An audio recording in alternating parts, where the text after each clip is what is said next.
Hi everyone, welcome to Labaik Bongcha. Ya,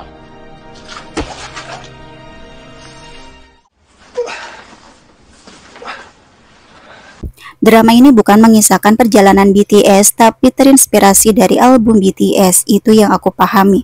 Berkisah soal perubahan 7 pemuda menuju kedewasaan yang harus melalui berbagai masalah yang akhirnya membuat mereka semakin dekat.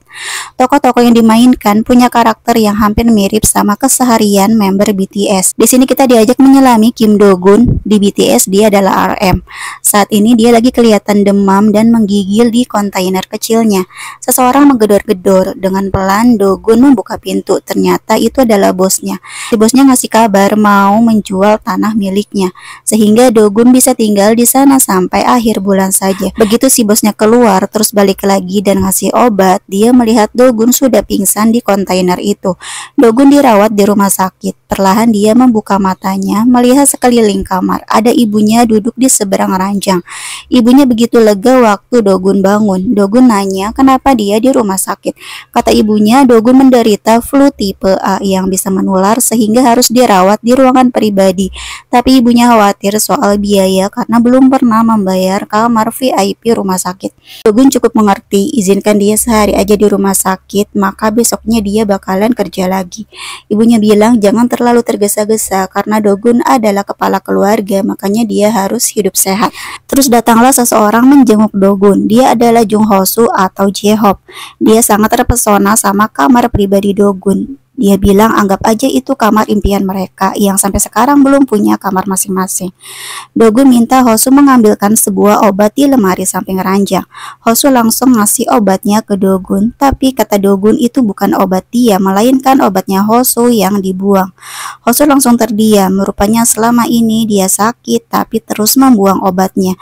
Dan sekarang Do-gun sudah tahu kebiasaannya membuang obat, tapi dia punya alasan sendiri kenapa melakukan itu. Jadi sakitnya si Ho-soo ini semacam fisik lemah gitu ya.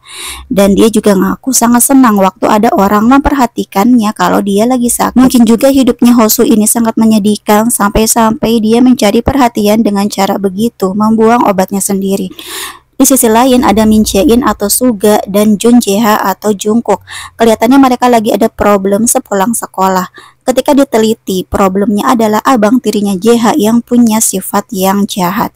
Dia terang-terangan mau Jae-ha hidup seorang diri di dunia ini. Jadi kan ibunya Jae-ha ini menikah sama laki-laki. Nah, laki-laki itu punya anak alias abang tirinya Jae-ha. Nah, mendengar pengakuan si abang tirinya Jae-ha, Jae-in dan Jae-ha cukup shock sama pengakuan itu. Apalagi Jae-in udah murka banget dan bersiap memukul abangnya Jae-ha. Bahkan beberapa teman abangnya Jae-ha disuruh merekam sebagai bukti bahwa ada tindakan kekerasan. Gak bisa dihindari lagi, Jae-in udah mengambil batu bata dan siap mendaratkannya di kepala abangnya Jae-ha. Tapi waktu Jae-in mulai kalap lagi, Jae-ha menahan tangannya sambil nangis dan minta Jae-in berhenti. Gak tega banget lihat mukanya Jae-ha ketakutan gitu. Episode ini ditutup sama hal yang menyakitkan karena aku pikir Jae-ha baik-baik aja. Tapi di akhir dia malah kelihatan tergeletak pingsan di samping abang tirinya yang udah babak belur. Entah karena Jae-in gak sengaja melukai kepala Jae-ha pakai batu bata atau gimana, yang jelas kita harus nunggu sampai minggu besok.